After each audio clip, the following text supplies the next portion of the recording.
ही महान, जिसके कारण ही उनका नाम भीष्म रखा गया।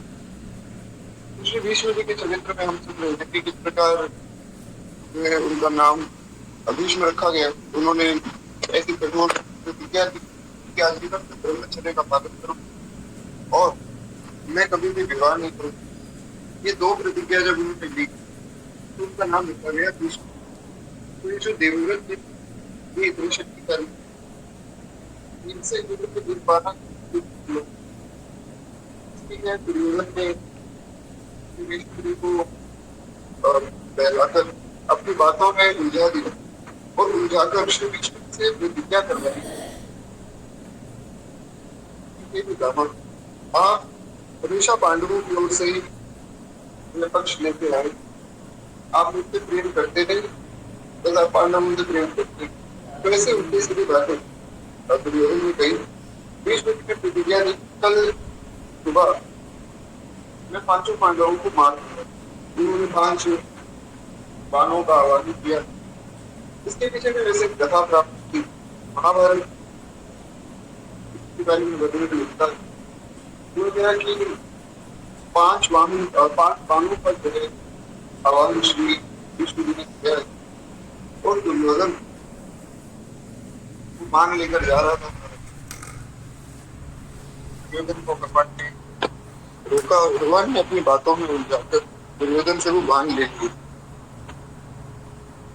और उसके बाद जो है श्री विष्णु जी के सामने द्रौपदी जी को भगवान ले गए और द्रौपदी जी को कह दिया कि देखो मैं तुम्हें भीष्म जी के पास ले जा रहा हूँ, वहां जाकर कुछ भी मत बोलना, अपना चेहरा ढक लेना और चुपचाप जो है जाकर पितामह के चरणों में प्रणाम कर देना। बस वे तुमसे अगर ये पूछे कि तुम कौन हो, क्या करने आई हो, कुछ भी मत बोलना, बस केवल उनके चरणों में प्रणाम करना। तो द्रौपदी जी ने कहा कि ऐसे छुपकर प्रणाम करने की क्या आवश्यकता है, मैं तो भीष्म जी के सामने जाकर आई। परंतु भगवान ने समझाया कि देखो भीष्म जी ने प्रतिज्ञा की है कि कल सूर्योदय से पहले और सूर्यास्त से पहले तुम्हारे 5 पत्नी मार दूंगा। तो अगर तुम चाहती हो कि वे जीवित रहे तो शांति से प्रणाम करो। वहां पर महाभारत में जहाँ ये प्रसंग प्राप्त होता है, अगर आप इस प्रसंग को बहुत ध्यान से पढ़ें तो वहां पर श्री भीष्म जी ने आशीर्वाद की महिमा के बारे में बताया और क्षमाचार्य भगवान ने आशीर्वाद की महिमा के बारे में बताया कि बड़ों का आशीर्वाद कितना आवश्यक होता है। इसलिए हमारे यहाँ झुककर प्रणाम किया जाता है। अभी एक रील आई सामने, इसमें एक कोई अध्यापक है, वे पढ़ाते हैं बच्चों को और वे ऐसी बात कह रहे थे कि देखो ये पैर छूने की परंपरा हमारे यहाँ थी ही नहीं। पैर अगर छूने हैं तो बस अपने माता पिता के और अपने गुरु के, और किसी के पैर नहीं छूने चाहिए। ऐसा नहीं, ये गलत बात। सबको हम प्रणाम करें। वैसे तो हमारे यहाँ तो दंडवत प्रणाम की विशेषता कही है, परंतु फिर भी अगर चरण स्पर्श करके भी हम किसी को प्रणाम करते तो वो भी बहुत उत्तम प्रणाम माना जाता है। इसलिए श्री विष्णु को जैसे ही द्रौपदी ने महाराज दंडवत निवेदन किया है, स्त्रियों में साष्टांग दंडवत नहीं होता है, उनका पांचांग प्रणाम होता है। जैसे उन्होंने प्रणाम निवेदन किया, भीष्म जी ने पहले तो पूछा कि आप कौन है, पर जब द्रौपदी जी ने कुछ नहीं कहा तो भीष्म जी ने आशीर्वाद दिया कि सौभाग्यवती हो। जैसे ये आशीर्वाद दिया तो देखा ये तो द्रौपदी। अब भीष्म जी ने सोचा मैं तो धर्म संकट में पड़ गया, एक और तो मैंने आशीर्वाद दिया कि तुम सौभाग्यवती हो जाओ, और एक और मैंने प्रण ले लिया कल इनके 5 पतियों को मार दूंगा। तो भीष्म जी समझ गए कि ये कोई साधारण लीला नहीं, ऐसा खेल तो केवल एक ही व्यक्ति खेल सकता है और वो है श्री भगवान। वहां श्री भगवान के लिए विष्णु जी ने प्रतिज्ञा की कि जैसे कि आपने प्रतिज्ञा की मैं धनुष, मैं बाण या कोई भी अस्त्र शस्त्र नहीं उठाऊंगा, मैं भी प्रतिज्ञा करता हूँ कि कल के युद्ध में आपको जो है शस्त्र उठाने पड़ेंगे। भगवान कितने करुणा में। कथा तो खैर आप सबको ही ज्ञात है। भीष्म जी ने अर्जुन पे बाण चलाए, इतने बाण चलाए कि अर्जुन घबरा गए। और जैसे ही अर्जुन घबराए तो महाराज भीष्म जी खुश हो गए, क्योंकि भीष्म जी को पता था कि अर्जुन जब डर जाएंगे तब भगवान को क्रोध आएगा। और वही क्रोध, अर्जुन डर गए, भगवान को बहुत गुस्सा आया। भगवान तुरंत महाराज रथ से कूदे और भगवान उस रथ का पहिया लेकर दौड़े भीष्म जी की ओर। दौड़कर भगवान कहते हैं कि मैं देखता हूँ कौन मेरे रथ को हाथ लगाता है। आज या तो भीष्म जी तुम रहोगे या फिर मैं रहूंगा। ऐसा भगवान ने लीला के रूप में कहा। हालांकि भगवान उनसे कौन खेल सकता। भगवान जैसे ही वो रथ का पहिया लेकर तुरंत भीष्म जी ने अपने बाणों को त्याग दिया और धनुष भी छोड़ दिया और हाथ जोड़कर खड़े हो गए। बोले हे गोविंद, मैं आपके इस रूप का तो दर्शन करने का अभिलाष, मैं यही तो चाहता था कि आप दौड़ कर आए और मैं देखूं किस प्रकार आप अपने भक्त की रक्षा के लिए इतना सुंदर रूप बना लेते कि आपके चेहरे पर एक डर है, आंखों में गुस्सा है, मस्तक पर पसीना है, वो आपके घुंघराले बाल है, बहुत सुंदर लग रहे हैं। इस प्रकार बड़ी सुंदर स्तुति की है। अगर आप इसको कोई पढ़ना चाहते तो महाभारत में उस स्तुति पढ़ सकता है, बड़ा अद्भुत प्रसंग है। भगवान वहां थोड़े शांत हुए और फिर जो है अर्जुन ने आकर भगवान का पांव पकड़ा। अर्जुन ने कहा कि प्रभु आपने प्रतिज्ञा की, लेकिन अब आपने अपनी प्रतिज्ञा ही तोड़ दी। भगवान ने बताया कि देखो मेरा भक्त अगर संकट में हो तो ऐसी एक क्या ऐसी हजारों प्रतिज्ञा तोड़ने की मैं तैयार हूं। ऐसी करुणा केवल श्री भगवान में ही हो सकती है। भगवान अपने भक्त के लिए अपनी प्रतिज्ञा तोड़, क्योंकि भगवान का वेदों में एक नाम है सत्य प्रतिज्ञा, सत्य संकल्प। भगवान जो प्रतिज्ञा कर लेते, जो संकल्प कर लेते हैं वो सत्य हो जाता है। ऐसी स्थिति में अगर भगवान ने अपनी प्रतिज्ञा तोड़ी तो ये बहुत गलत बात है, क्योंकि फिर तो भगवान का जो नाम है सत्य, वो सत्य नाम भी झूठा हो जाएगा।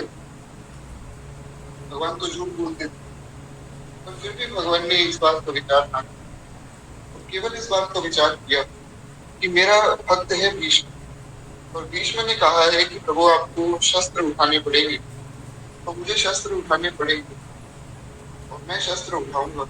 इस कारण से भगवान ने शस्त्र उठाया। तो ये केवल भगवान की लीला, जिसमें भगवान भीष्म जी की इच्छा पूर्ण करने के लिए शस्त्र उठाते। ऐसे करुणा में भगवान को छोड़कर अगर कोई किसी और को भेजता है तो उसका जीवन व्यर्थ है। ऐसा मैं नहीं, ऐसा महाभारत में वर्णन। तो खैर एक बार प्रेम से बोलिए वत्सल भगवान। तो इस प्रकार हम कल सुन रहे थे। उसके बाद महाराज फिर आगे हमने सुना है कि भगवान ने अर्जुन को आदेश किया कि अर्जुन अब जो है तुम भीष्म पितामह पर बाण चलाओ। और भीष्म पितामह के सामने जो शिखंडी को लाया गया। जैसे शिखंडी को सामने लाया गया, भीष्म पितामह ने अपने बाणों को त्याग दिया और तुरंत अर्जुन ने बाण चलाए। अनेकों बाण उनके शरीर पर जैसे ही चले, भीष्म जी घायल हो गए। और उसके बाद जो है सब बाणों के साथ एक बाणों की शैया पर भी लेट गए। और उसके बाद जो है एक बड़ा सुंदर वो प्रसंग प्राप्त होता है, जिसमें श्री विष्णु जी ने कहा कि अर्जुन मेरे लिए एक तकिया का इंतजाम करो जिस पर मैं सिर रख सकूं।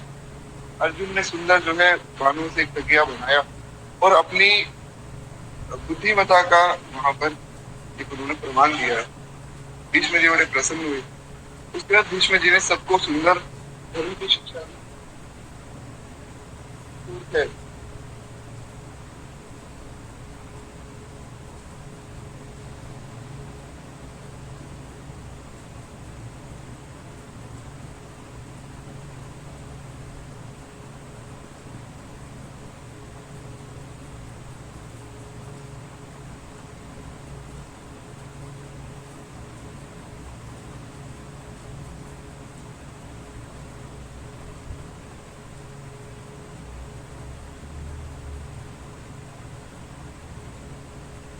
जी तो खैर एक बार प्रेम से बोलिए वत्सल भगवान की जय। तो हम सुन रहे थे कि हाँ उस शर शैया पर लेटे हुए ही भीष्म जी ने सबको सुंदर धर्म की शिक्षा दी और बहुत सुंदर शिक्षा उन्होंने धर्म के बारे में, क्षत्रिय धर्म के बारे में, राज्य कर्म के बारे में, राजा और प्रजा का कैसा संबंध होना चाहिए इस बारे में बहुत सुंदर शिक्षाएं वहां दी। उसमें से कुछ वर्णन यहाँ पर प्राप्त होता है तो वो हम एक बार सुने, क्योंकि ये प्रसंग बहुत बड़ा है। आप देखें तो महाभारत के जितने प्रसंग हैं बहुत बड़े। महाभारत को हमारे यहाँ पंचम वेद कहा गया है। तो अब पांचवें वेद का कोई एक प्रसंग भी अगर उठा लेंगे तो बहुत समय उसमें सार्थक होगा। तो इसलिए पूरा प्रसंग सुन पाना तो कठिन है, पर जितना यहाँ प्रियादास जी ने वर्णन किया हम एक बार उतना ही सुने। तो कहते हैं कि भीष्म जी शरशैया पर बाणों से घायल पड़े थे। यह देखकर अनेक कुशल जो शस्त्र वैद्यों को बुलाया गया। ऐसे भी बहुत से वैद्य होते हैं जो शरीर से बाणों को निकालने में बड़े सक्षम होते हैं। तो उनको बुलाया गया और उनको कहा गया कि भाई ये हमारे पितामह हैं, इनको आप ठीक करो। पितामह ने कहा कि देखिए मैं हमेशा से चाहता था कि जब मेरी मृत्यु हो तब भगवान मेरे सामने खड़े हो और मैं भगवान को देखते देखते अपने प्राणों को त्याग दूं। और आज मेरे इष्ट भगवान श्री कृष्ण मेरे सामने और मैं साक्षात इनका दर्शन कर रहा हूँ। ऐसे अवसर पे अगर मैं अपने प्राणों को वापस मांग लेता हूँ तो मेरी मूर्खता हो। हर एक वैष्णव यही चाहता है कि जब भी उसकी मृत्यु हो तो उसके इष्ट सामने खड़े हो और महाराज उसको दर्शन दे रहे हैं। केतना तो करना स्वामी जब प्राण तन से गोविंद नाम लेकर तब प्राण तन से निकले। बहुत प्यारा भाव है। भक्त कहता है प्रभु केवल इतनी कृपा हो जाए कि जब भी मेरे प्राण तन से निकले तो आप सामने खड़े हो और मैं आपका नाम ले रहा हूँ, गोविंद नाम लेकर तब प्राण तन से निकले। तो उसमें भी बड़ी सुंदर बात है महाराज कि जैसा श्री सुग्रीव जी ने समझ जाऊंगा, जैसा कि बाली ने कहा रामचरितमानस कि जन्म जन्म में जतन कराही अंतराम कही आवत नाही। कहते जन्म जन्म मुनि जतन कराही अंतराम कही आवत नाही। जन्मों जन्मांतर तक ऋषि मुनि कई बार यत्न करते हैं, प्रयास करते हैं, तपस्या करते हैं, खूब ज्ञान अर्जित करते हैं, पर अंत में भगवान का नाम मुझसे नहीं निकलता। अंत राम कहे आवत नाम। तो मेरे जो सामने भगवान खड़े तो मैं अपने प्राणों, क्योंकि भगवान ने उसको वचन दिया था। भगवान ने कहा कि बाली वैसे तो तुम बड़े अधर्मी हो पर तुमने ये जो बात कही है, भगवान ने कहा कि भाई तुम बड़े अधर्मी हो, तुमने अपनी जो है अपने ही भाई का राज्य ले लिया, तुमने अपने भाई की पत्नी को भी चुरा लिया, ये बड़ी गलत बात है। ऐसा बहुत डांटा भगवान ने उसको। तो उसने एक ही बात कही कि प्रभु ये बताइए, आप कहते हैं कि मेरे सामने जो आ जाता है मैं करोड़ों जन्मों के पाप उसके नष्ट कर देता हूँ, तो क्या मैं आपके सामने बैठकर भी पापी हूँ? जैसे ये बात कही तो भगवान ने कहा कि ठीक है मैं तुम पर प्रसन्न हूँ तो मैं तुम्हें तुम्हारे प्राण वापस दे देता हूँ। उस समय फिर बाली ने बात कही। तो यहाँ भी वही बात कही जा रही है।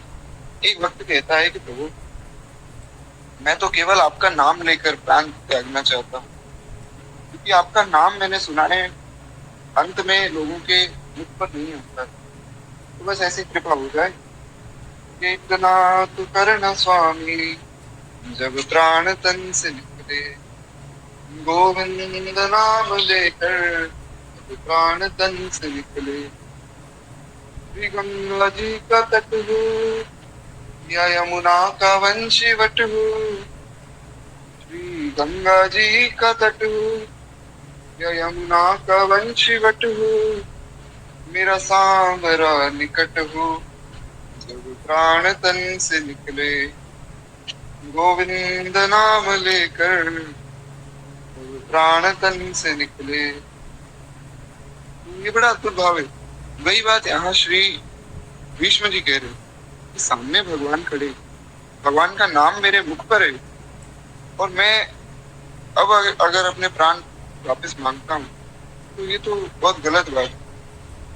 अरे भगवान का रूप तो देखो, कैसे अद्भुत श्री ठाकुर जी लग रहे हैं कि पीतांबरी कसी हो, छवि मन में ये बसी हो, पीतांबरी कसी हो, छवि मन में ये बसी हो, होठों पे कुछ हंसी हो, जब प्राण तन से निकले, इतना तो करना स्वामी, जब प्राण तन से निकले, गोविंद नाम लेकर, जब प्राण तन से निकले। बड़ा सुंदर भाव है। इसमें आगे एक पंक्ति और है, ये पूरा तो मुझे याद नहीं, पर एक और बड़ी सुंदर बात इसमें कही गई। उस वक्त जल्दी आना प्रभु, देर ना लगाना, उस वक्त जल्दी आना प्रभु, देर ना लगाना, श्री राधे को साथ लाना, जब प्राण तन से निकले, गोविंद नाम लेकर, जब प्राण तन से निकले। बड़ा प्यारा भाव कि प्रभु अकेले मत आ जाना, श्री किशोरी जी को भी साथ में लाना, क्योंकि श्री किशोरी जी बड़ी करुणामयी। आप तो महाराज क्या पता मेरे पुण्य पाप देखने लग जाओ, पर जैसे ही श्री किशोरी जी देखेंगी कि मेरे प्राण जा रहे, तो वे तुरंत मुझे अपनी शरण में ले लेंगे। खैर एक बार प्रेम से बोलिए वत्सल भगवान की जय। तो बड़ा प्यारा भाव, ऐसा ही भाव श्री विष्णु जी का है। तो ये जो श्लोक है महाभारत में इस प्रसंग के, ये बड़े प्यारे। उन श्लोक का पाठ करने से ही व्यक्ति के हृदय में बड़ी शांति मिलती है। तो अगर आप में से कोई पढ़ना चाहे तो महाभारत में वो पढ़ सकता है। हम आगे बढ़े। कहते हैं इस प्रकार श्री भीष्म जी ने अपना इलाज करवाने से मना किया, और उनकी वीरता और उनकी धीरता दोनों ही धन्य है, ऐसा सब लोग कह रहे। मतलब सब लोग वहां उनकी प्रशंसा कर रहे हैं कि धन्य है आपकी वीरता और धन्य है आपका धैर्य। कहते हैं 8 दिन के बाद युद्ध समाप्त हो गया और धर्मराज का राज्याभिषेक हुआ है। धर्मराज मतलब युधिष्ठिर जी। युधिष्ठिर जी जो है वे साक्षात धर्मराज का ही अवतार। तो कहते हैं कि धर्मराज का राज्याभिषेक हुआ। एक दिन युधिष्ठिर भगवान श्री कृष्ण के पास गए और दोनों हाथ जोड़कर पलंग के पास खड़े हो गए। प्रणाम करके मुस्कुराते हुए युधिष्ठिर ने भगवान से कुशल क्षेम पूछा, परंतु उनके प्रश्न का कोई उत्तर मिला नहीं। हुआ क्या कि महाराज युधिष्ठिर जी पहुंचे, भगवान को प्रणाम भी किया, भगवान से उनका हालचाल भी पूछा, परंतु उत्तर कोई मिला नहीं। क्यों? इसके पीछे भी एक कारण है कि बड़ों का हालचाल नहीं पूछा जाता। हमारे यहाँ साधुओं में ये बात बड़ी प्रसिद्ध है कि जो हमसे बड़े होते हैं ना, उनसे ये नहीं पूछा जाता है कि आप कैसे हैं। अब कोई जाकर अपने गुरुदेव से पूछे कि गुरुदेव आप कैसे हैं, ये बात थोड़ी मर्यादा में नहीं। हालांकि इसमें कुछ गलत नहीं है, लेकिन ये मर्यादा नहीं।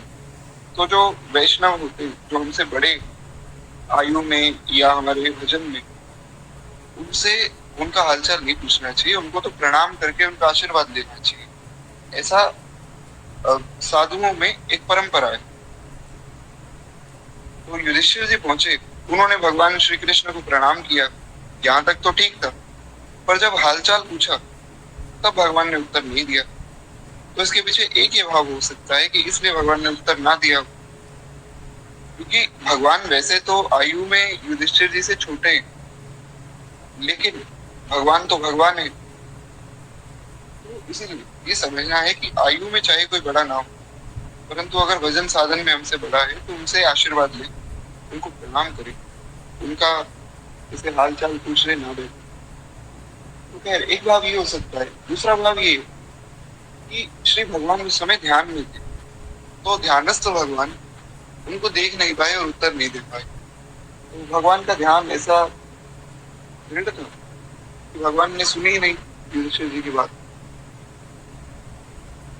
तो फिर भगवान को इतना ध्यानस्थ देखकर धर्मराज बोले कि प्रभु आप किसका ध्यान कर रहे हैं? अरे महाराज, आप तो भगवान हैं। हमने कल की कथा में सुना था कि जब राजसूय यज्ञ हो रहा था तब भीष्म पितामह ने सबको बताया कि ये कृष्ण कोई साधारण व्यक्ति नहीं, ये साक्षात भगवान है और ये प्रथम पूज्य है, इनकी पूजा करनी चाहिए। तो इस प्रकार से मतलब बहुत सुंदर कल हमने भाव सुने थे श्री विष्णु जी। तो वही बात अब युधिष्ठिर जी को याद आ गई। तो युधिष्ठिर जी ने कहा कि प्रभु आप तो भगवान हैं, आप किसका ध्यान करते? मुझे बतलाइए, मैं तो आपका शरणागत हूँ। भगवान ने एक बड़ा प्यारा उत्तर दिया है। भगवान कहते हैं कि धर्मराज, शरशय्या पर सोते हुए नर शार्दूल भीष्म मेरा ध्यान करते और उन्होंने मेरा स्मरण किया है। तो युधिष्ठिर बोले कि प्रभु ये तो अच्छी बात है, अंत समय में आपका स्मरण कर रहे हैं, आपका ध्यान कर रहे हैं, ये तो बहुत अच्छी बात है। पर आप किसका ध्यान कर रहे हैं महाराज? मैं तो ये पूछ रहा हूँ। भगवान कहते हैं कि भीष्म मेरा ध्यान कर रहे हैं, इसलिए मैं भीष्म का ध्यान कर रहा हूँ। भाई, इस समय मैं मन द्वारा भीष्म के पास गया। भगवान कहते हैं कि युधिष्ठिर, वेद और धर्म के सर्वोपरि ज्ञाता, नैष्ठिक ब्रह्मचारी, महान अनुभवी और गुरुकुल सूर्य श्री पितामह के अस्त होते ही जगत में ज्ञान स्वरूप सूर्य जो है अस्त हो जाएगा। ये ज्ञान का सूर्य निस्तेज हो जाएगा। सरल शब्दों में कहूँ तो भगवान ने कहा कि युधिष्ठिर देखो, जब श्री विष्णु जी इस संसार से चले जाएंगे ना, तो बहुत सा दिव्य ज्ञान उनके साथ लुप्त हो जाएगा। हमें पता ही नहीं लगेगा कि ऐसी ऐसी ये सब क्रियाएं होती। तो इसीलिए तुम अभी जाओ, उनसे ज्ञान अर्जित करो, जितना हो सके सब पूछ लो, क्योंकि वे बहुत अनुभवी है। धर्म बड़ा सूक्ष्म है महाराज, धर्म की गति बड़ी सूक्ष्म है। अब जैसे जो अभी हमने बात सुनी, तो ये कितनी सूक्ष्म बात है कि बड़ों का हालचाल नहीं पूछना चाहिए। क्यों? क्योंकि बड़ों का हालचाल पूछना मर्यादा नहीं। ऐसे ही शास्त्रों में एक बात का और वर्णन आया कि मान लीजिए कोई एक व्यक्ति है, वो विवाह करता है, उसके बाद उसकी संतान होती है, तो उस व्यक्ति को अपने पिता के सामने अपनी संतान को अपनी गोद में नहीं लेना चाहिए। अब हालांकि ये तो संभव नहीं है आज के समय में, किसी को अगर ये बातें कहें तो वो थोड़ा गलत अर्थ निकालते कि शास्त्र ही गलत है या शास्त्रों में ऐसे उल्टी सीधी बातें लिखी है तो इनका धर्म ही गलत है। लेकिन वास्तव में बात बड़ी सुंदर है। अगर बहुत सूक्ष्म विचार किया जाए तो कभी भी एक पुत्र को अपने पिता के सामने अपनी संतान को अपनी गोद में खिलाना नहीं चाहिए। क्यों? क्योंकि शास्त्र में एक मर्यादा है कि सदैव जो पुत्र है वो एक पुत्र के रूप में ही पिता के लिए रहता है। तो जैसे हम कहते हैं ना कि क्या तुम इतने बड़े हो गए जो तुम हमसे बहस करोगे, उसी प्रकार कि पिता के मन में ये ना आए कि क्या आज ये इतना बड़ा हो गया कि मेरे सामने अपनी संतान को खिला रहा है। तो उस प्रकार से तो ये मर्यादा है। तो धर्म बड़ा सूक्ष्म होता है, धर्म का विचार बड़ा सूक्ष्म है जी। तो जैसा कि साधना माता जी बता रहे कि आज से कुछ वर्ष पहले ऐसा ही होता था, तो हमारे यहाँ बहुत से ऐसे लोग थे जो इन सब बातों पर भी विचार करते। तो ये समझना है कि धर्म बहुत सूक्ष्म है। तो इसीलिए भगवान ने कहा कि देखो, वे वेद और धर्म के सर्वोपरि ज्ञाता तो है ही, साथ में बड़े अनुभवी, महान अनुभवी। तो इसलिए उनसे अगर ज्ञान लोगे तो कुछ ना कुछ ऐसी बात तुम्हें अवश्य बताएंगे जिससे तुम्हें धर्म पालन करने और सहायता होगी। तो इसलिए जो है तुम अभी जाओ और उनसे ज्ञान ग्रहण करो और फिर जो है भगवान भी साथ चले। अब यहाँ पर एक बात है, ये जो प्रसंग है इसमें एक बड़ी सुंदर बात ये है कि महाराज भीष्म पितामह जी भगवान का ध्यान करते हैं, तो भगवान भी तुरंत बैठ गए और वो भीष्म जी का ध्यान कर रहे हैं। ये भगवान की करुणा है। भगवान ने गीता जी में वचन दिया है, ये यथा माम प्रपद्यन्ते ताम तथैव भजाम्यहम्। तो वही बात भगवान यहाँ सिद्ध कर रहे हैं। तो ये समझना है कि अगर आप भगवान के लिए बड़े व्याकुल हैं तो इसका मतलब केवल आप ही व्याकुल नहीं, भगवान भी बड़े व्याकुल। एक प्रश्न आया था, नाम तो मैं नहीं लूंगा, लेकिन हमारे ग्रुप में एक माता जी, उन्होंने कहा कि नहीं बस अब बहुत हो गया, अब जो है भगवान का भजन आदि मैं सब बंद कर दूंगी, क्योंकि मैं अपनी तरफ से तो बहुत प्रयास करती हूँ, पर भगवान अपनी तरफ से कुछ करते ही नहीं। ऐसा नहीं है, अगर हम प्रयास कर रहे हैं तो हमें समझना है कि भगवान की तरफ से प्रयास हो रहा है, तभी हम कर पा रहे हैं।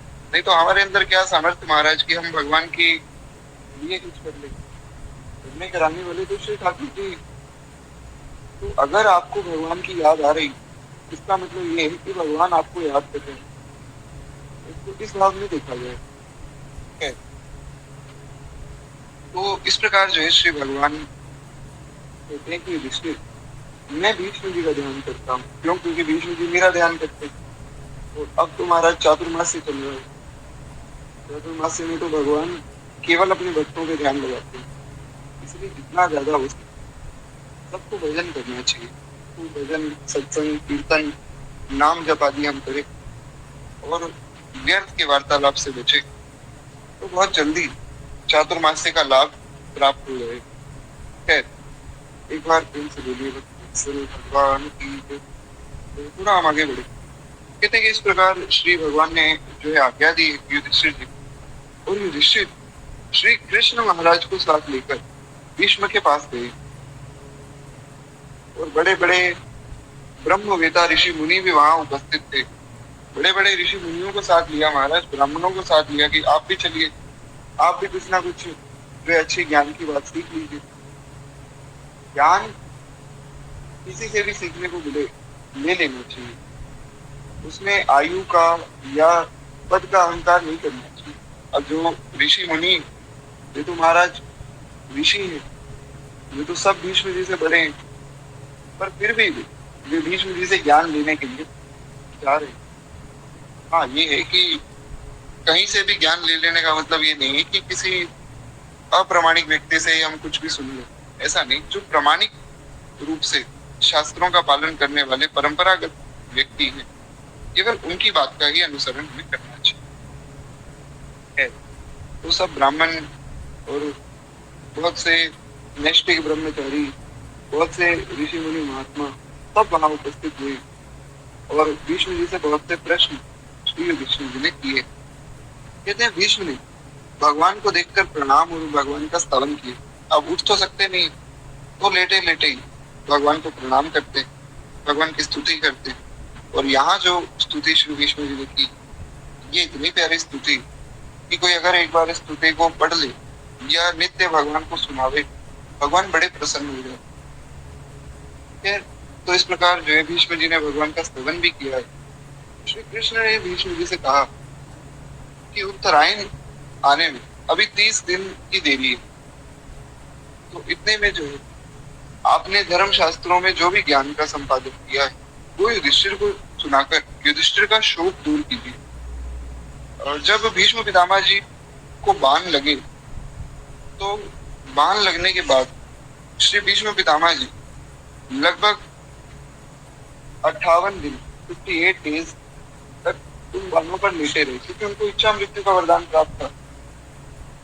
तो उन्होंने सोचा कि जब उत्तरायण आएगा उस समय मैं प्राणों को त्यागूंगा, क्योंकि उत्तरायण में अगर कोई प्राण त्यागता है तो निश्चित रूप से वो उत्तम गति को प्राप्त होता है, और दक्षिणायन में प्राण त्यागने वाले की गति अधम हो जाती है। ऐसा मैं नहीं, ऐसा महाभारत वर्णन करती। अब ये उत्तरायण और दक्षिणायन क्या है? ये दो समय, दो काल, दो ऋतु समझ लीजिए। अगर सरल शब्दों में समझाऊं तो देवताओं का जो दिन है उसको उत्तरायण कहते हैं, और देवताओं की जो रात उसको दक्षिणायन कहते हैं। मैंने आपको बताया था कि हमारे यहाँ का एक साल देवताओं का एक दिन होता है, तो हमारे यहाँ का आधा साल यानी कि 6 महीने का समय देवताओं का दिन हो गया, तो 6 महीने का समय होता है उत्तरायण, और जो शेष 6 महीने उस समय को दक्षिणायन कहा जाता है। तो इस प्रकार से जो है हम समझ सकते हैं। देखिए, वो जो स्तुति है वो मेरे पास अभी यहाँ है नहीं, और मैं प्रयास करता हूँ कि कल की कथा में वो ढूंढ के वो सुना दूंगा, वो स्तुति बड़ी प्यारी है। तो अगर मिल जाती है तो मैं वो महाभारत से बेहतर फिर वो मैं आप लोगों को सुना है। एक बार प्रेम से बोलिए भगवान की जय। तो बीच में जिनने भी यही सोचा था कि उत्तरायण जब आएगा तब मैं प्राणों को त्यागूंगा, तब तक महाराज बैठे हैं भजन कर रहे हैं। तो भगवान ने कहा कि भाई अभी तो आपके जाने में समय है, तो आप ऐसा कीजिए कि हम सबको ज्ञान दे दीजिए, कुछ बढ़िया बात आप जो है युधिष्ठिर को बताइए, इनका शोक दूर कीजिए, क्योंकि ये राजा बने और राजा का कर्तव्य है कि वो खुद ज्ञान ले। अब राजा को खुद ही ज्ञान नहीं होगा तो वो प्रजा को क्या ज्ञान देगा। इसीलिए प्रत्येक व्यक्ति को हमारे यहाँ पढ़ाया जाता है, हर एक व्यक्ति को ज्ञान दिया जाता है, क्योंकि अगर उसको पता ही नहीं होगा तो वो वैदिक अनुष्ठान करेगा जैसे। जैसे अभी एक वैष्णव बता रहे थे कुछ समय पहले, बोले कि महाराज मैं एक विवाह में गया, तो उस विवाह में मैंने देखा कि जो पंडित जी वे कुछ श्लोक का उच्चारण कर रहे थे। अब मैंने संस्कृत पढ़ी थी और मैंने जो उसमें शास्त्रों को भी थोड़ा पढ़ा है, बड़े अच्छे वैष्णव है, तो दास पर बड़ा स्नेह रखते। तो बोले मैंने भैया वहां एक बात देखी कि पंडित जी बीच में कुछ श्लोक यज्ञ के बोल रहे थे, मतलब विवाह के बीच में यज्ञ के श्लोक बता रहे थे।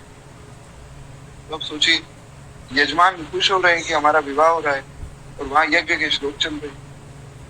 तो इसलिए हमारे यहाँ यजमान को भी ज्ञान होना बहुत जरूरी है, ताकि यजमान जो है पंडित जी को कह सके कि पंडित जी अब ये श्लोक बोलिए, इस प्रसंग का भी वर्णन कीजिए। लेकिन उसका ये भी मतलब नहीं कि पंडित जी पर ही, किसी ब्राह्मण पर ही हम दबाव डालें कि आपको ऐसा करना पड़ेगा, वो नहीं।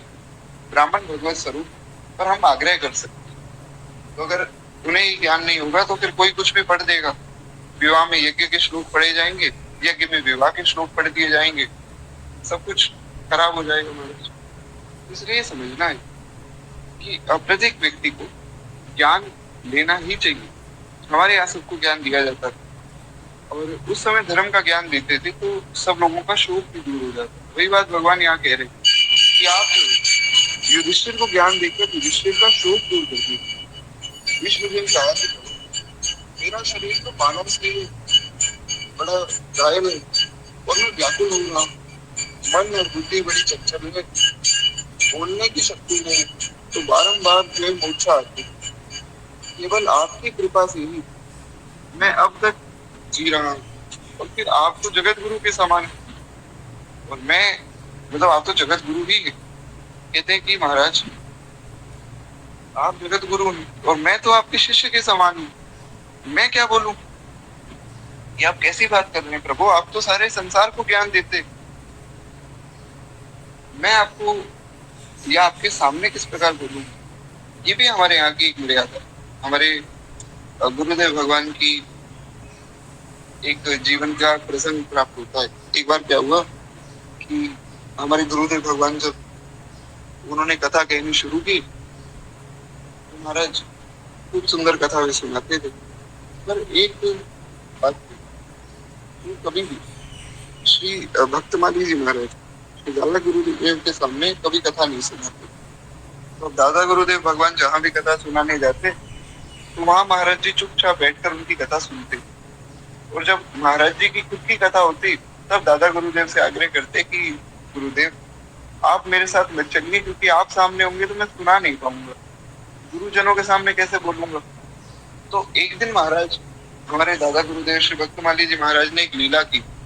उन्होंने क्या किया कि कथा में पहुंचे, कथा थी, तो जो यजमान थे उन्होंने बड़ा स्वागत किया कि महाराज जी आइए, आपकी कथा है। तो सब इंतजाम हो गया है, आप बस प्रेम से जो व्यासपीठ पर बैठिए, कथा सुनाइए। तो श्री दादा गुरुदेव ने नाटक किया। अब संत इतने बड़े वैष्णव थे कि भगवान उनकी गोद में खेलते थे, तो उनके लिए कुछ लीला करना भी बहुत मुश्किल बात तो है नहीं। तो उन्होंने क्या किया कि बुखार बुला लिया। संतों में ये भी बड़ी कला होती है महाराज कि बीमारी को अपने पास बुला भी सकते हैं, बीमारी को हटा भी सकते हैं। बहुत कुछ देवरा बाबा के पास एक बार एक व्यक्ति आया, तो उसने देवरा बाबा के शिष्यों को कहा कि महाराज जी से कुछ आशीर्वाद लेना है और कुछ चर्चा करनी। तो देवरा बाबा उस वक्त बड़े बीमार थे, शरीर कांप रहा था और एकदम जर्जर हालत हो रही। तो उनके शिष्यों ने कहा कि भाई बाबा तो अभी बड़े बीमार हैं, अभी आप अंदर नहीं जा सकते, बहुत उनकी तबीयत खराब है। बोले नहीं, मुझे तो कुछ चर्चा करनी है, फिर मैं यहाँ आ नहीं पाऊंगा, मेरी अभिलाषा है कि बाबा के दर्शन हो जाए। तो देवरा बाबा ने अपने कमरे से आवाज लगाई कि कोई बात नहीं, इसे मेरे पास भेज दो। तो देवरा बाबा ने महाराज एक कंबल उड़ा हुआ था, तो उस कंबल से वे बाहर निकले और उस व्यक्ति के साथ बैठे, खूब प्रेम से बात हुई। तो उस व्यक्ति ने कहा कि बाबा, आपके शिष्य झूठ भी बोल देते हैं कई बार। तो बाबा बोले कि नहीं, मेरे शिष्य झूठ तो नहीं बोलते। आपको क्या झूठ बोला भैया? बोले ये तो कह रहे थे कि आप बड़े बीमार हैं, आप तो इतने प्रेम से मुझसे बात कर रहे हो। बाबा बोले कि चलो मेरे साथ अंदर चलो। अंदर लेकर गए तो दिखाया कि जो कंबल जिसमें मतलब बाबा बैठे थे, वो कंबल कांप रहा था अपने आप। तो वो डर गया व्यक्ति, बोला कि ये क्या है?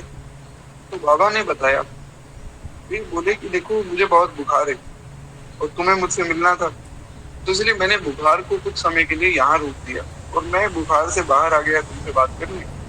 अब जो है तुम चले जाओगे, पुनः इस कंबल में बैठ जाऊंगा। मतलब संतों के पास ऐसी ऐसी दिव्य शक्तियां हैं, ऐसी सिद्धियां हैं जिनके बारे में सोच पाना भी कठिन है। तो ऐसा कोई आश्चर्य ना करे कि श्री दादा गुरुदेव भक्त माली जी महाराज ने ऐसे बुखार कैसे बुला लिया। तो उनको अचानक से बहुत तेज बुखार हो गया, 103 बुखार हो गया। तो सब घबरा गए कि ये अचानक से कैसे हो गया। तो श्री दादा गुरुदेव भगवान ने कहा कि देखो हमें तो बहुत बुखार है, तो अब हम कथा तो कह नहीं पाएंगे, परंतु शास्त्रों में एक समाधान है इसका कि अगर किसी विद्वान को बुलाया जाए कथा करने के लिए और वो कथा ना कर पाए, तो उनके साथ में एक विद्वान होना चाहिए हर समय, जो उनकी जगह कथा कर सके। क्योंकि कभी भी कुछ भी हो सकता है, तो कथा तो पूर्ण करनी है, भगवान की कथा थोड़ी छोड़ी जा सकती है। तो श्री दादा गुरुदेव ने कहा कि देखो ये हमारे शिष्य हैं, तो ये कथा करेंगे। और श्री गुरुदेव को कहा कि पंडित जी जाओ सुनाओ कथा। तो महाराज जी ने कहा कि गुरुदेव आप जब तक सामने होंगे मैं नहीं सुना पाऊंगा, संतों के सामने सुना पाना तो बड़ा कठिन है, और उसमें भी बाकी संतों के सामने तो मैं सुना दूं, पर आप मेरे गुरु हैं, गुरु के सामने कैसे बोलूं? तो श्री दादा गुरुदेव ने क्या किया कि उस पंडाल के बाहर चले गए और पंडाल के बाहर एक आसन बिछाकर वहां बैठ गए। बोले अब तो मैं आपको दिखूंगा नहीं, तो हम यहाँ बैठकर प्रेम से कथा सुन लेंगे, आप अब सुनाओ। तो महाराज जी बोले ठीक है, अब मैं सुना सकता हूँ क्योंकि अब आप मुझे दिख नहीं रहे। तो वे कथा सुनाने लगे। धीरे धीरे धीरे धीरे श्री दादा गुरुदेव भक्त माली जी महाराज धीरे धीरे आगे आते रहे, थोड़ा थोड़ा सरकते रहे।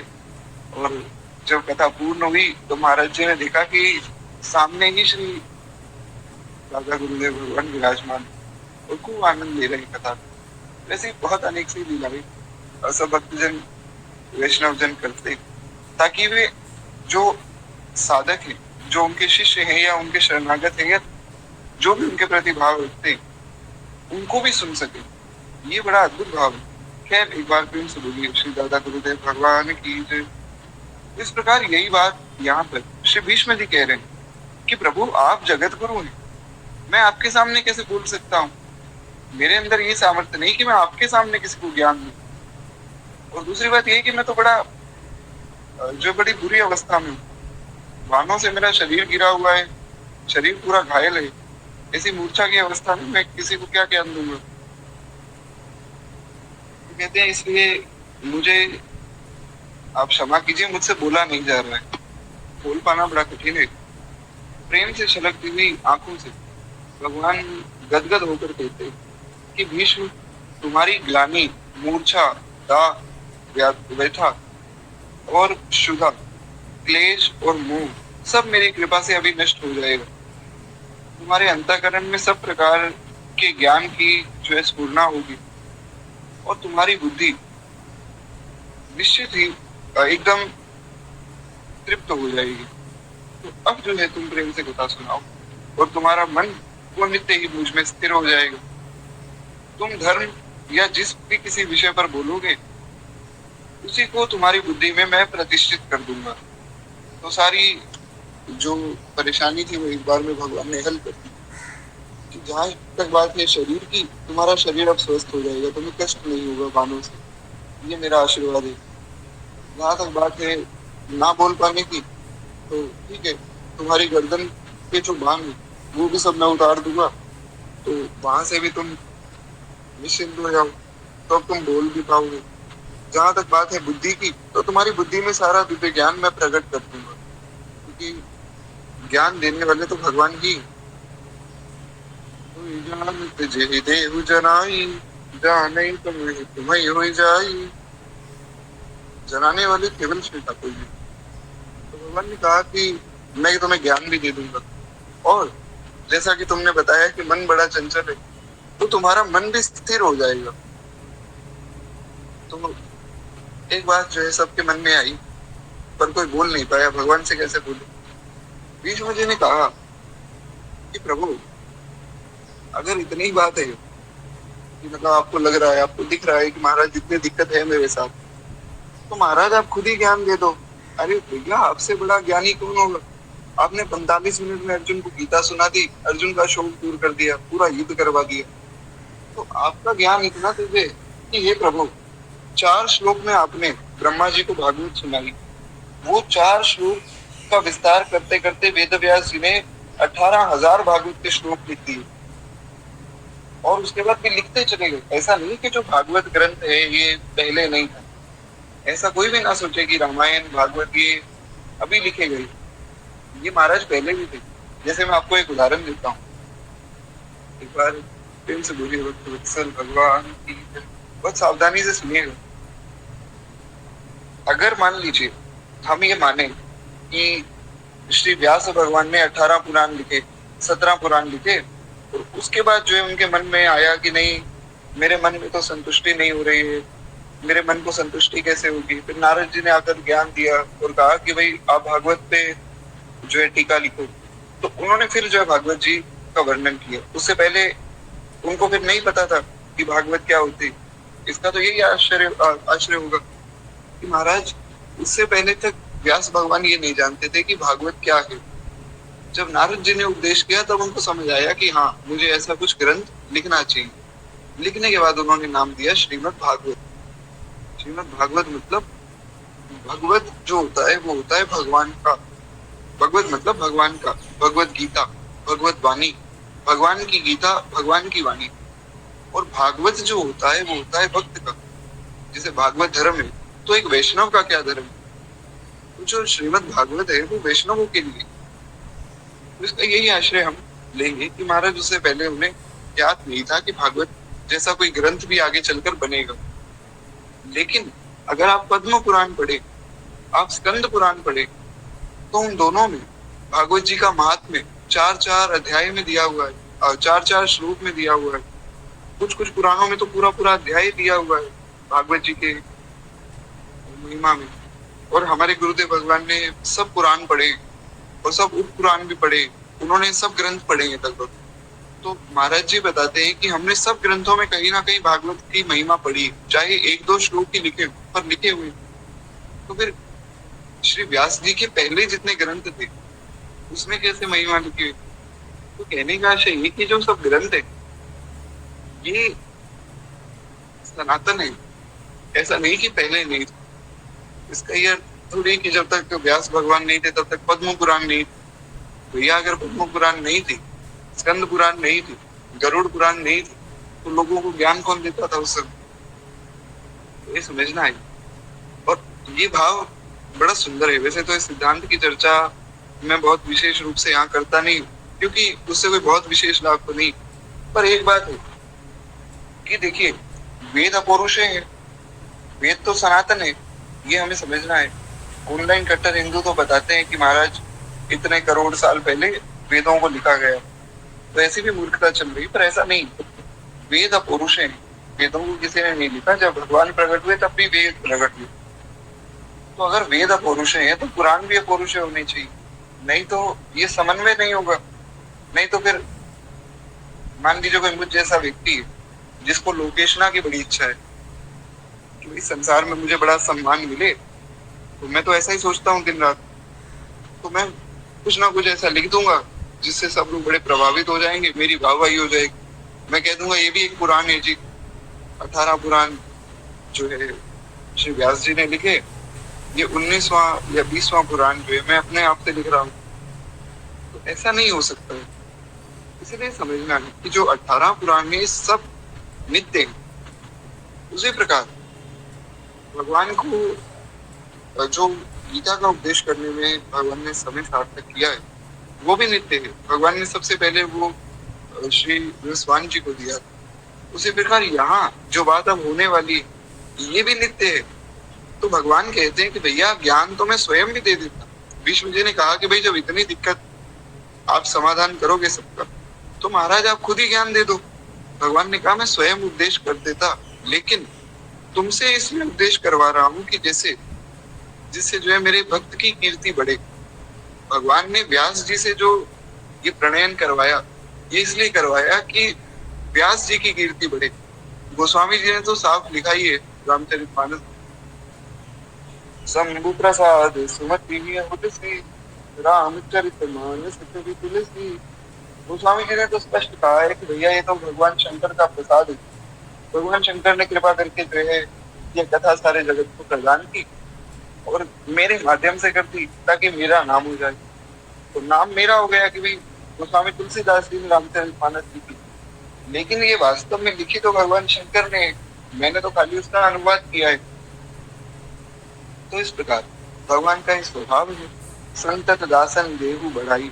भगवान अपने संतों को अपने सेवकों को खूब बढ़ाई दिलवाते हैं संसार में। तो ये भगवान का स्वभाव है। खैर एक बार प्रेम से बोलिए वत्सल भगवान की जय। ये लोग ये बात तो खैर आप लोग भी अनुभव करते होंगे कि आप लोगों को सब लोग सम्मान देते होंगे महाराज। कुछ अच्छे भाव में सम्मान देते होंगे, कुछ गलत भाव में भी सम्मान देते होंगे कि अरे ये क्या माला जप रहे हो, क्या गले में की माला पहन ली। इन सब की भी आयु होती है। तो देखा जाए तो वास्तव में आपकी कीर्ति बढ़ रही है। लोग तो कम से कम जान रहे हैं, भगवान खूब कृपा करते हैं। तो कहते हैं कि भगवत प्रसाद से और भगवत प्रताप से, दोनों ही बात, भगवान के प्रसाद से और भगवान के प्रताप से विश्व के शरीर की सारी जो वेदनाएं, सब जो कष्ट हैं वो खत्म हो गए और उनका अंतःकरण सावधान और बुद्धि सर्वदा जागृत हो गई। अच्छा, कथा सुनते बुद्धि कैसी हो और अंतःकरण कैसा हो ये सुनना चाहिए। अंतःकरण एकदम सावधान सावधान हो, मतलब बड़े गंभीरता से कथा चर्चा आदि सुननी चाहिए। जैसे अभी मैंने 2-3 दिन पहले एक स्टोरी भी लगाई थी इंस्टाग्राम पे, जिसमें पूज्य प्रेमानंद बाबा बता रहे थे कि भगवान की कथा में आजकल लोग ताली भी बजाने लगे, जो कि गलत बात। हमारे महाराज जी की कथा में अगर कोई ताली बजाने लग जाए या उठकर नाचने लग जाए तो महाराज जी तुरंत उसे बिठा देते हैं कि भैया ये मत करो, या तो सावधानी से कथा सुनो या फिर ये चीजें जो घर पे करो, यहाँ कथा में नहीं चलेगी। क्योंकि कथा सुनने की भी मर्यादा है।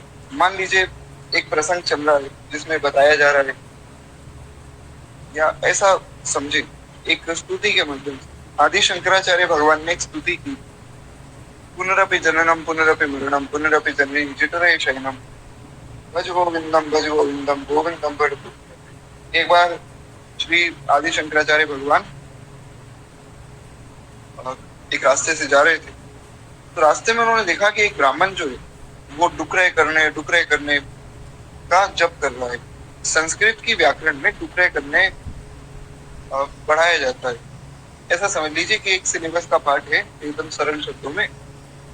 तो वो डुकरे करने याद कर रहे थे। तो आदि शंकराचार्य भगवान वहां पहुंचे और उन्होंने उस व्यक्ति को अपने पास बुलाया और बुलाकर कहा कि भैया ये डुकरे करने से कल्याण नहीं होगा। इस संस्कृत के व्याकरण रखते रह जाओगे, कल्याण इससे नहीं होगा। कल्याण तो होगा गोविंद का नाम भजने से। भज गोविंदम गोविंदम भज मूढ़मते। अरे मूर्ख, ये डुकरे करने छोड़ और गोविंद का नाम भज। तो वहां पर श्री आदि शंकराचार्य भगवान ने ये बात बताई और उस व्यक्ति को समझ आया कि अरे हाँ, मैंने कितना समय व्यर्थ कर दिया, व्यर्थ के शास्त्रार्थ मैं व्यर्थ में ये सब काम करता रहा, अब मैं भगवान का भजन करूंगा, ऐसा उसने सोचा। ये बड़ा गंभीर प्रसंग है। ऐसा ही जब हम कथा सुने तो हमारा भी भाव होना चाहिए कि अरे देखो प्रहलाद जी में कितना विश्वास है, हमारे अंदर ऐसा विश्वास कब आएगा? देखो ध्रुव जी का कैसा दृढ़ निश्चय है, हमारा निश्चय कब ऐसा दृढ़ होगा? तो ऐसे ही अगर भाव लेकर कथा सुने तब तो महाराज कथा सुनने का लाभ है। और अगर हम बैठकर ताली बजा रहे हैं, कह रहे वाह प्रहलाद जी की रक्षा भगवान ने की, बहुत अच्छा हुआ, इसमें आपने क्या सीखा? प्रहलाद जी की रक्षा तो महाराज हो गई, हमने क्या सीखा? ये समझना, एक कथा हमारे लिए हो रही। गीता जी में भगवान अर्जुन को ज्ञान दे रहे हैं, लोग बड़े खुश हो जाते हैं। देखो भगवान ने गीता में ये कहा, आजकल तो महाराज खूब चला है इंस्टाग्राम पे। गीता में भगवान कहते हैं जो व्यक्ति सबका अच्छा करता है उसे केवल धोखा ही मिलता है। तो इसीलिए मुझे भी सब लोग धोखा दे देते हैं, अपने ही कई बार पराये हो जाते हैं। तो ऐसी उल्टी सीधी बातें महाराज खूब चलती हैं इंस्टाग्राम पे, यूट्यूब आदि। तो ये क्यों है? क्योंकि हम गंभीरता से समझ नहीं पा रहे। अगर जो ऐसी वीडियो बना रहा है उसने कभी गीता जी को खोल के पढ़ा होता या गंभीरता से सुना होता किसी संत महापुरुष से, तो उसे समझ आता कि भगवान कितना सुंदर उपदेश दे रहे हैं कि भैया ये संसार माया जाल है, इससे बचो और भागो, भजन करो, तुरंत भागो, समय नहीं है। तो खैर इस प्रकार से मतलब कथा में हमें बहुत सावधान होकर कथा को सुनना। इसीलिए आप देखेंगे कि रामचरितमानस में जहाँ ऐसे संवाद आए, जहाँ कोई ऐसा प्रसंग आया जो कि बहुत गंभीर प्रसंग है, तो वहां पर भगवान शंकर माता पार्वती को कहते हैं कि सावधान सुनो धरो मन माही। हे पार्वती, अब मैं तुम्हें ये प्रसंग सुनाऊंगा, सावधान होकर सुनो और अपने मन में धारण करो। इस प्रकार होनी चाहिए। तो वही बात यहाँ श्री प्रियादास जी कह रहे हैं कि जब श्री भीष्म पितामह युधिष्ठिर को ज्ञान देने लगे तो वे भी बड़े सावधान हो गए, उनकी बुद्धि बड़ी सावधान हो गई और उनका मन बहुत शांत हो गया। क्योंकि अगर मन में जो है थोड़ा शांति नहीं होगी तो कथा सुना नहीं पाएंगे, इधर उधर ध्यान भटकेगा, महाराज कथा कैसे सुनाएंगे? इस कारण से मन शांत और बुद्धि जो है जागृत हो गई, बुद्धि में सब ज्ञान जो प्रतिष्ठित हो गए। बुद्धि का जागृत होना बहुत जरूरी है, क्योंकि यहाँ बैठकर बोलना ऐसा सबको लगता है बड़ा आसान है, पर ऐसा है नहीं। क्योंकि व्यासपीठ से बैठकर अगर कुछ भी गलत बोल दिया जाए, तो अगर मान लीजिए मैं यहाँ से बैठ के कुछ गलत बोल दूं तो आप लोगों को लगेगा शायद सही बात बता रहे होंगे, हमें शायद नहीं पता थी, तो आप वो करने लग जाएंगे, तो उससे आपका तो नुकसान होगा ही। आपको जितने लोग देखेंगे उनका नुकसान हो जाएगा, उनको जितने देखेंगे उनका भी नुकसान हो जाएगा। वैसे करते करते बहुत गलत प्रभाव जो है सब पर पड़ेगा। इसीलिए व्यासपीठ पर बैठकर प्रत्येक मनुष्य को बहुत सावधानी से, प्रत्येक व्यास को बहुत सावधानी से बोलना चाहिए। तो स्वामी जी ने रामचरितमानस में एक सूत्र लिखा, वे बोले कि भैया जो लोग इनकी इस कथा करेंगे ना रामचरितमानस की, पहले ही सुन लो, जे गावहि यह चरित संभारे तेहि ताल चतुर रखवारे। कहते हैं कि जो इस चरित्र को गाएंगे उनके लिए क्या उपदेश? कहते हैं जे गावहि यह चरित संभारे, जो इस चरित्र को संभाल कर गाते हैं वो ही वास्तव में इस चरित्र के रक्षक हैं।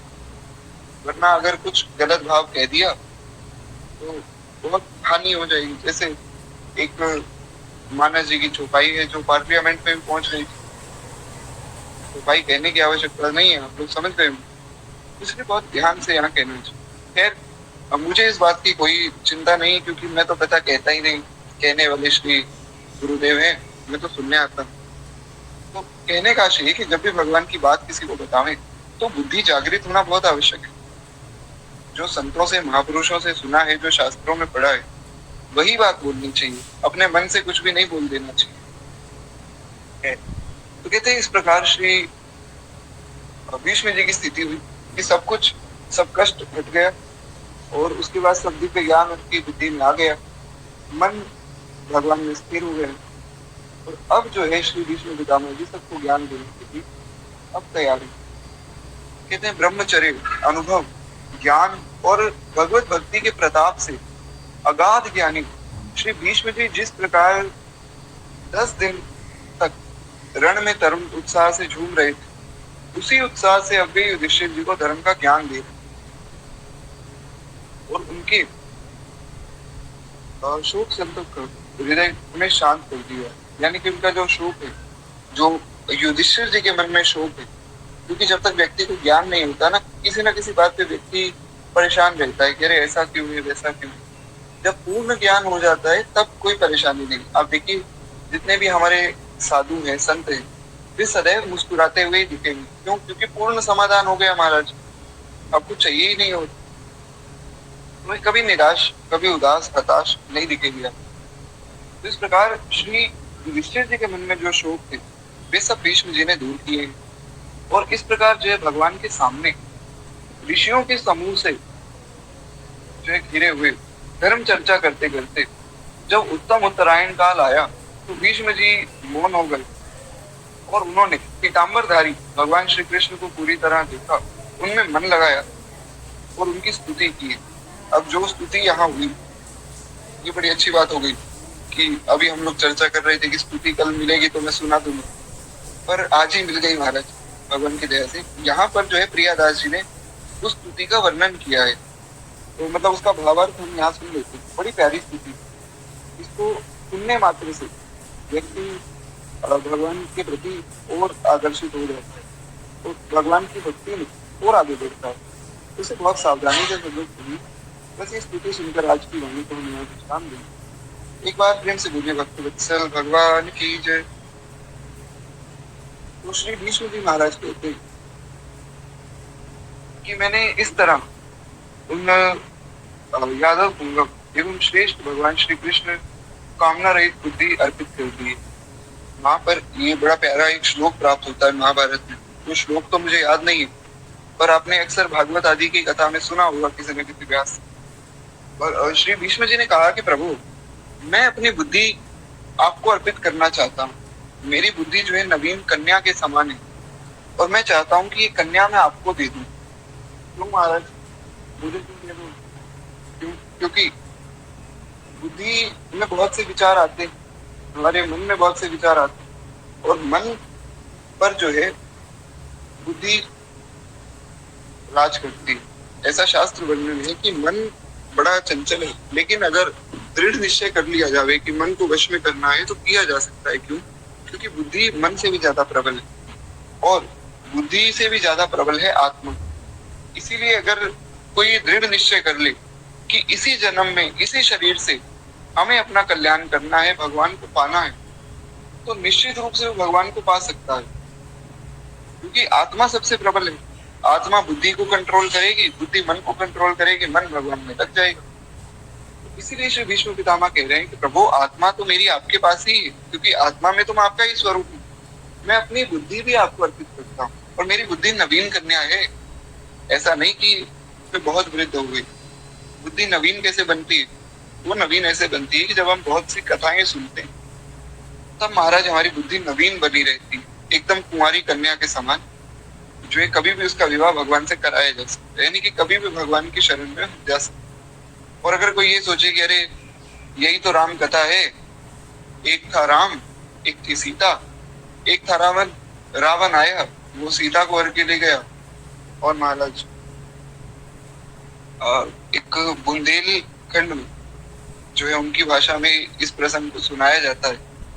पूरा तो मुझे याद नहीं है क्या बोलते हैं। हमारे महाराज जी कई बार अपनी कथा में सुनाते हैं कि कई लोग ऐसे ही कह देते हैं कि बस बिन ने बिन की लुगाई हरी और बिन ने उनको मार दियो। मतलब रावण ने जो है राम जी की पत्नी को हर लिया, राम जी ने रावण को मार दिया, लो जी रामायण पूरी हो गई। ऐसा कुछ महाराज जी अपनी कथाओं में कई बार वर्णन करते हैं। तो कथा तो वास्तव में इतनी है कि रावण आया, रावण ने जानकी जी को उठाया, उनका अपहरण किया, भगवान पहुंचे, भगवान ने रावण को मारा, कल्याण हो गया हमारा। तो जिसको नहीं सुननी उसके लिए कथा इतनी, और जो सुनने के लिए लालायित है उसके लिए तो महाराज कितनी है क्या बताया जाए। जब रामचरितमानस की कथा पहली बार पूर्ण हो गई थी ना, 1 साल लगा था, तो बड़ी प्रसन्नता हुई कि महाराज चलो मानस जी की कथा पूर्ण हो गई। तो उसके बाद फिर मैंने सोचा कि चलो कुछ और कथा करें, लेकिन सबके इतने मैसेज आए कि नहीं रामचरितमानस की कथा वापस कर लो शुरू। मैंने कहा महाराज ये तो बड़ी अलग सी बात आप लोग कर रहे हैं कि मानस जी की कथा वापस शुरू क्यों करें। बोले नहीं आप कर दो, हमें सुननी है। तो फिर वापस मानस जी की कथा शुरू हुई। उसके बाद फिर बीच में जो है गर्ग संहिता पर भी चर्चा हुई, अन्य भी कुछ चर्चाएं हुई। फिर जो है सबकी आगे ऐसे भक्तमाल जी शुरू हुई। अब भक्तमाल जी पूर्ण हो जाएंगे तब भी निश्चित रूप से ऐसे भाव आएंगे कि एक बार जो है भक्तमाल वापिस हो जाती तो कैसा रहेगा। कहने का आशय ये कि जो सुनना चाहता है उसके मन में हमेशा उत्साह रहता है कि एक बार और पढ़ लेते हैं, एक बार और सुन लेते हैं। जैसे जो ब्रज गोपियां हैं वे महाराज कितनी सुंदर बात कह रहे हैं। अगर गोपी गीत आप सुने तो गोपी गीत में उन्होंने बड़ी सुंदर बात कही। जयतिकम जन्मना ब्रज श्रयत इंदिरा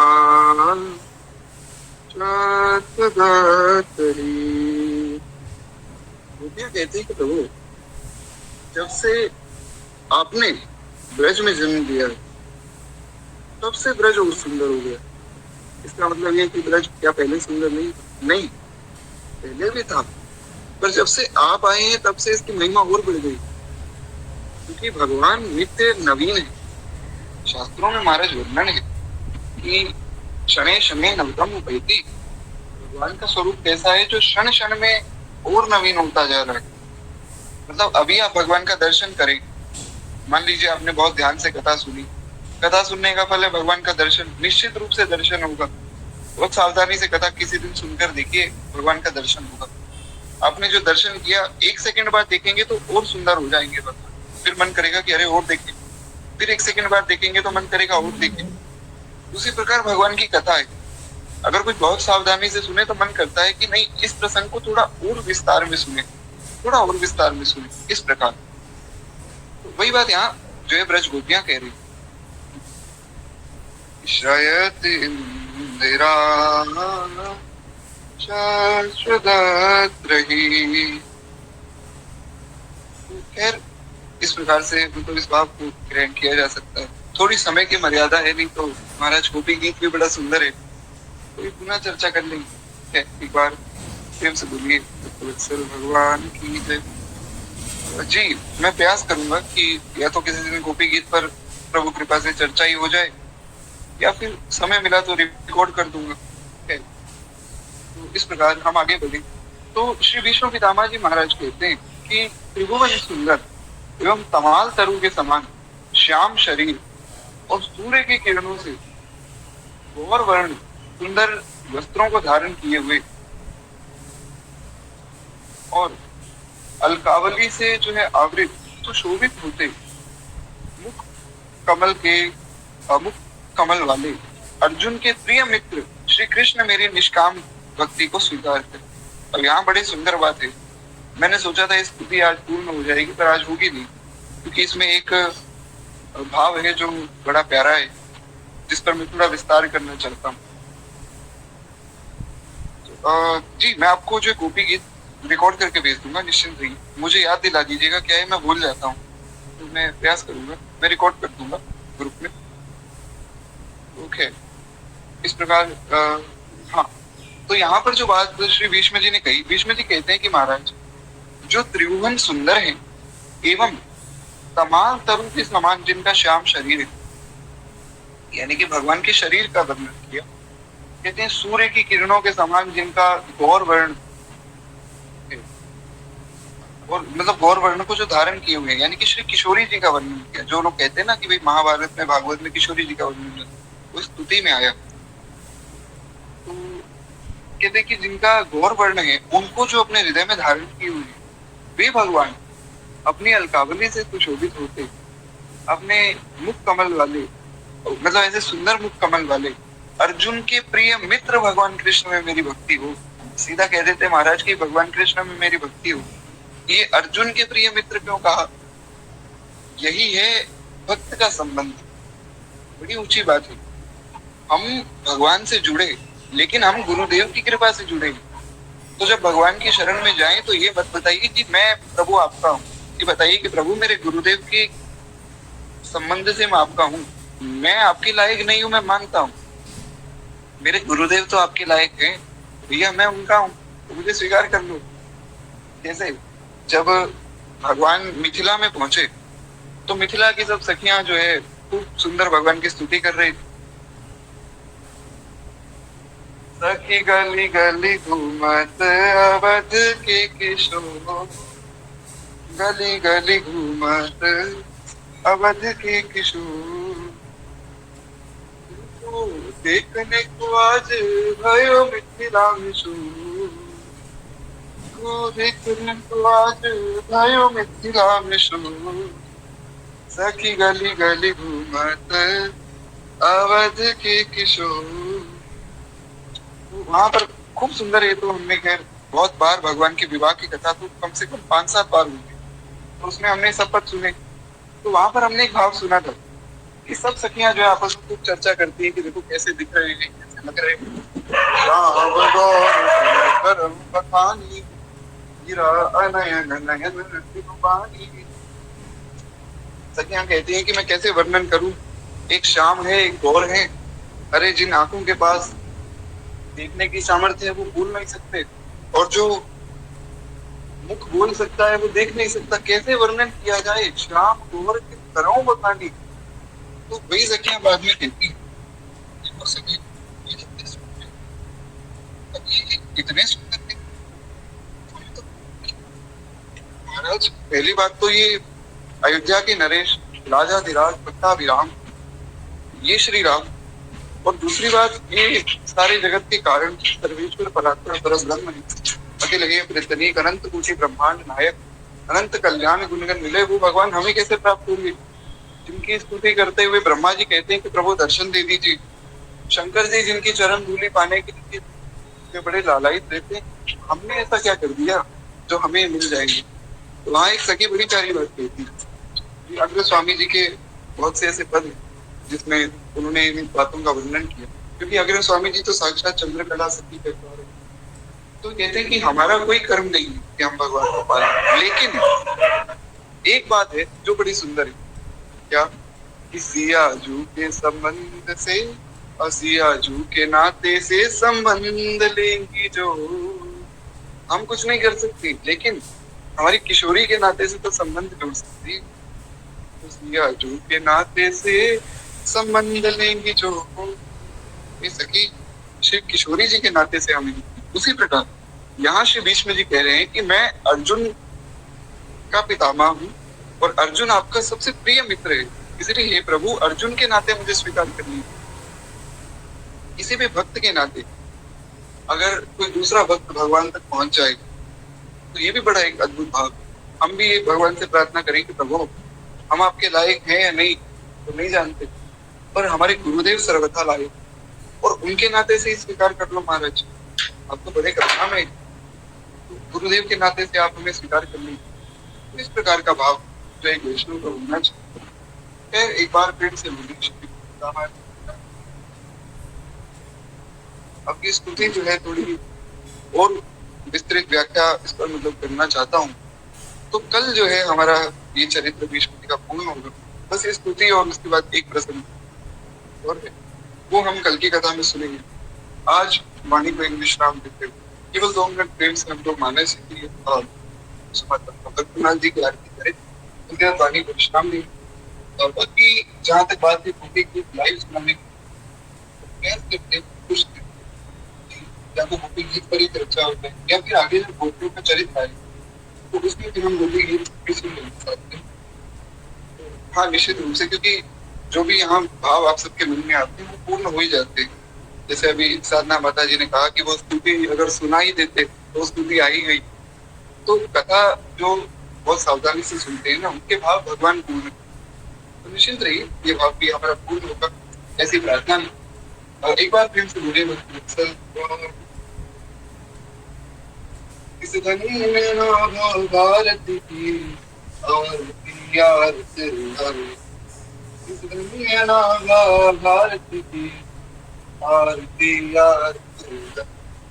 आरती भगवत की कथा सब विश्व का मंगल करे।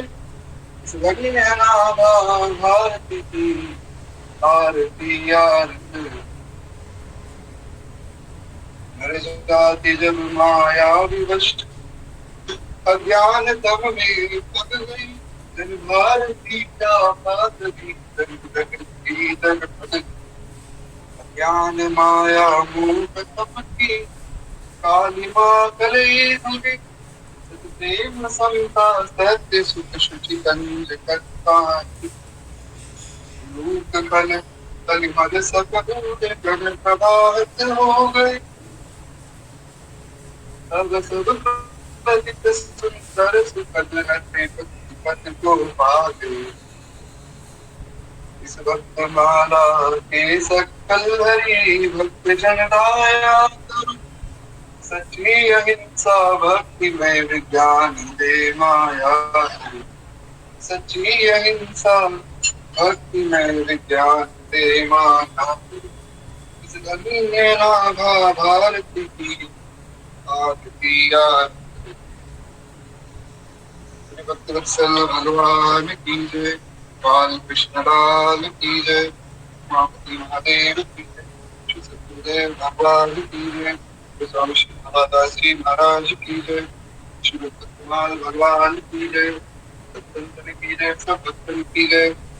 आज के आनंद की जय। जय जय श्री सीताराम जय जय श्री राधेश्याम। नमः पार्वती पतये हर हर महादेव शंभो। जी एक दो बातें जो मुझे थोड़ी विशेष रूप से यहाँ कहनी, क्योंकि क्या है कि 2-3 दिन से कथा थोड़ी लेट हो रही है, आपने देखा होगा। क्योंकि क्या है यहाँ 4 बजे से बारिश शुरू हो जाती है, नेटवर्क की थोड़ी दिक्कत आती है, परंतु कल से थोड़ा वेदर साफ दिखा रहा है, तो कल से थोड़ा समय प्रयास करेंगे, 5 बजे टाई रखती है। और दूसरी बात मुझे याद जरूर दिला दिएगा, तो मैं क्या है थोड़ा सा रिकॉर्ड करके वो भी जितना हो सके उतना मैं भेज दूंगा। बाकी कथा में तो हम सुनेंगे, अब भाव आया है तो रिकॉर्ड करके भेज दूंगा, लेकिन उसके लिए याद दिलाना पड़ेगा, मैं भूल जाऊंगा। तो खैर अभी के लिए आप सबसे आज्ञा चाहूंगा, गलती भूल क्षमा कीजिएगा। श्री सीताराम।